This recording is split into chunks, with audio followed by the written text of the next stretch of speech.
അപ്പൊ ഞങ്ങൾ രാവിലെ തന്നെ ഇറങ്ങിട്ടോ റൂമിൽ നിന്ന്. അങ്ങനെ ആദ്യം ഭക്ഷണം കഴിക്കാനാണ് പോയത്. അങ്ങനെ അതൊക്കെ കഴിച്ചു. പിന്നെ കാന്തല്ലൂർക്കാണ് ട്ടോ പോയത്. കാരണം അവിടെ ബ്രഹ്മണൻ സിനിമ ഷൂട്ട് ചെയ്ത ഒരു സ്ഥലം ഉണ്ടെന്ന് പറഞ്ഞു. അപ്പൊ അങ്ങനെ അവിടെ കണ്ടിട്ട് മൂന്നാർക്ക് പോവാന്ന് വെച്ചിട്ട് അങ്ങനെ അങ്ങോട്ട് പോയി.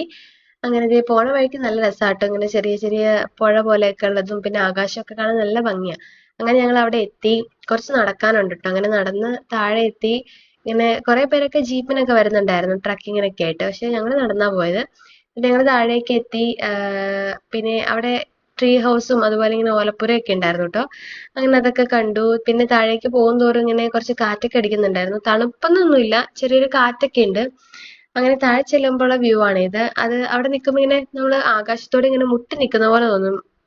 മലകളൊക്കെ നല്ല ഭംഗിയാണ് കാണാൻ. അങ്ങനെ അവിടെയൊക്കെ കുറെ നേരം നിന്നു. പിന്നെ ഞങ്ങൾ തിരിച്ച് കയറി, കാരണം മൂന്നാറിന് പോകണമല്ലോ. പിന്നെ നേരെ വീട്ടിലേക്ക് പോരാൻ ഓർത്തിട്ടാണ്. അങ്ങനെ ഞങ്ങൾ അവിടെ തിരിച്ചു പോരുന്ന വഴിക്ക് ചെറിയൊരു കടയുണ്ട് അവിടെ ആ താഴെ തന്നെ. അപ്പൊ അങ്ങനെ അവിടെ നിന്ന് ഒരു നാരങ്ങ വെള്ളമൊക്കെ കുടിച്ചു. അങ്ങനെ കടയുടെ അവിടെ നിന്ന് കാണുമ്പോഴുള്ള വ്യൂ നല്ല ഭംഗിയാണ്. അതാണിത്. നല്ല രസമുണ്ട് അവിടെ. ഇങ്ങനെ മലകളൊക്കെ ആണെങ്കിലും നല്ല ഭംഗിയുണ്ട് വ്യൂ കാണാൻ. പിന്നെ ഞങ്ങൾ വരുന്ന വഴിക്ക് ഒരു ചേട്ടൻ ഇങ്ങനെ മാങ്ങയും പൈനാപ്പിളൊക്കെ ഉപ്പും മുളകൊക്കെ ഇട്ട് വെക്കുന്നത് കണ്ടു. അപ്പൊ അതും രണ്ടെണ്ണം വാങ്ങിച്ചു. അങ്ങനെ അവിടെ നിന്ന് പിന്നെ ഞങ്ങൾ നേരെ മൂന്നാറിന് പോകുന്നേ. പോകുന്ന വഴിക്ക് നല്ല രസം. അങ്ങനെ ആകാശവും അതുപോലെ പിന്നെ തേയിലത്തോട്ടങ്ങളായിരുന്നു കേട്ടോ മൊത്തം. അങ്ങനെ വരുന്ന വഴിക്ക് ചെറിയൊരു വെള്ളച്ചാട്ടം പോലെ ഒരു സംഭവം ഉണ്ടായിരുന്നു. അപ്പൊ അവിടെ ഒന്ന് ജസ്റ്റ് ഇറങ്ങി കൈയൊക്കെ ഒന്ന് കഴുകി കാലൊക്കെ ഒന്ന് കഴുകിയിട്ട് പിന്നെ ഞങ്ങൾ തിരിച്ച് വീട്ടിലേക്ക് തന്നെ പോന്നു.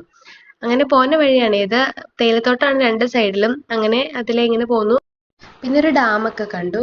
പിന്നെ ഞങ്ങളൊരു 6:30 ആയപ്പോഴത്തേക്ക് വീട്ടിലേക്ക് എത്തി. അപ്പൊ അടുത്ത വീഡിയോ ആയിട്ട് കാണാവേ.